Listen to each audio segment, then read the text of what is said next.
this NCAA thing to me is fascinating because it's kind of going behind the headlines here. It's out there, it's public, but not enough people are talking about it, and it seems like it's confusing to a lot of people. And it was confusing to me before I dug into it, and actually it's not that confusing. And what I mean by that is it looks like the NCAA is going to end up settling. There's a lawsuit called the House versus the NCAA. And they're going to end up settling this lawsuit. It's players from back to 2000 and I think 17 are basically suing the NCAA for using their name, image, and likeness. They're going back that far. They're suing the NCAA, and it looks like they're going to settle between it's up to $2.6 billion. And they're going to pay back to the universities that are then going to pay out these college athletes. So the question is, it's basically because it's revenue sharing. Is that the end of the NCAA as we know it? Yeah, I think it probably is. In the capacity that they're in, yeah. And it's their own fault. Didn't have to be this way. NCAA tried to dig in their heels. They wouldn't play ball, and now they're losing. And they waited so long to do it, it's going to end up costing them.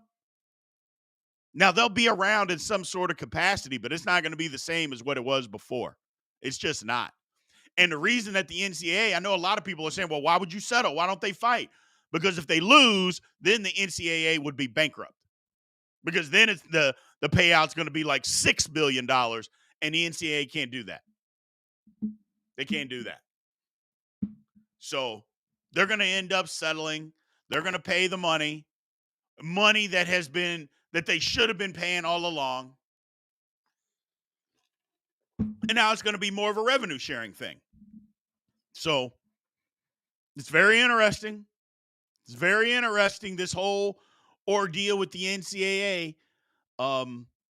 I think it changes everything for the landscape of college athletics. It really does. I think college athletics it's going to end up being pay for play. I don't know if people like that or not, but I believe that's what it's going to end up being.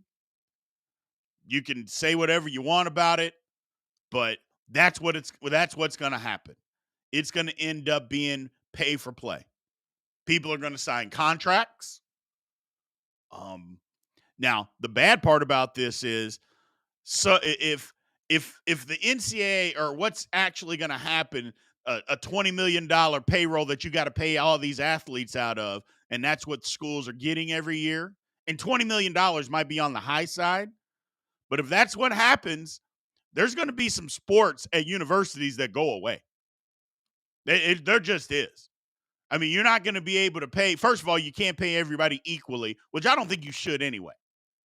People get bent out of shape about saying you got to pay people equally. I'm like, in what other world do people get paid equally? Like, do dentists get paid the same? No. You know, does the teacher that's worked 8 years get paid the same as the one that's worked 15? No. Do policemen get paid the same? No. So does a salesman in a sales job, do all of them get paid the same? No. So that's my whole thinking about it. It's coming to a head. It's going to change. I don't think it's going to take people a while to get used to. I was a person that fought it forever. I fought the fact that the NCAA was, it's going to ruin college athletics. And I was like, come on, man. No, it's not. Well, yeah, I don't think it's going to ruin it. I think it's going to change it. And there's a difference between ruining and changing. And that's exactly what's going to happen. This is going to change how college athletics moves forward. It's going to change it. And this whole lawsuit, it's a big deal, people. Take the time to read into it. I know we're talking about it on here today, and I'll answer questions, but take the time and read into it.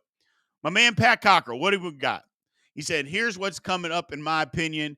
Pay for play with the 2 conference leagues of 64 schools. All the schools that don't make the cut have their own system.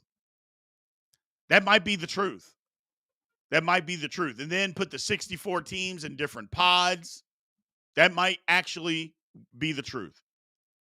You know, and I'll be honest, if it gets to that, which I agree with you, Pat, I think that's where it's going. It's going to suck, but it's what we're going to have to deal with. Because I'm still going to watch college sports. I'm still going to watch college football. I'm still going to watch college basketball. And if they can put a competitive product out there, I'll be in. Now, having said that, Pat, in those 64 teams, there's teams, for instance, in the Big Ten, in the SEC, right, that are in it right now. They're not going to have a place. And what are you talking about, Brian? Like the Vanderbilts of the world or the Northwesterns of the world. They're both in the SEC and Big Ten, respectively. Why do they need to be in this 64? Like, what are they bringing to the table that says they need to be in the 64? A Georgia Tech. Why do they need to be in it? Great academic schools. What are they bringing athletically? If it's about money, if it's about football, which all of this is about football, what do they bring to the table? The answer is nothing. A Stanford, nothing. Sorry. So if that's what you want, and this is where it's headed, then there's going to be some schools that get kicked out. And to me, that's the part that stinks. So, that's the part that stinks. I think the one aspect with all this money going around and with revenue sharing, my man Hoop Social asked a good question. Is keeping people in college the silver lining? I think, yeah, because more kids are going to stay. I don't have to be a one and done now. More kids are going to say, you know what? I'm a second round pick. I'm going to stay in school. I'm a fringe first round pick. I'm going to stay in school. There's all this money that's being thrown around that I can get. Why do I need to rush going being a professional? I don't need to rush it anymore. We're starting to see that a little bit now with all the NIL stuff. We're starting to see guys say, hold on a second. I don't have to be in the NBA now. I'm not damaged goods because I'm 21 or I'm 22 going to the NBA. Now, there's some guys that are like, look, I got to go. I can play in the NBA right now. And by God, you should do that. But how many guys is that really a year? I mean, there's 30 teams, 60 draft picks. How many guys that are 19, 20 years old that can go and say, you know what, I can play in the NBA right now? Out of the 60 draft picks that are 19 and 20-year-olds, there's not that many. There's just not that many. And we're starting to see the pushback.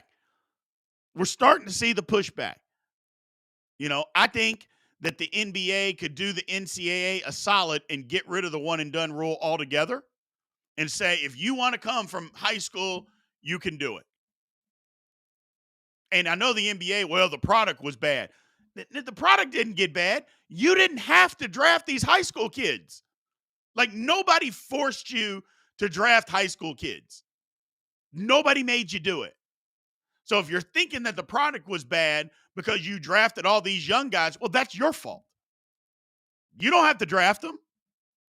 Same thing with one and dones that don't work out. One from my area hasn't worked out. Romeo Langford, from where I grew up. He went to my rival high school. Good kid, good player, was not ready for the NBA. Did not work out. Should have stayed. But don't get me wrong. The kid's a millionaire. So how do you turn down millions of dollars? Of course you don't. But he's not playing in the NBA now, 5 years later.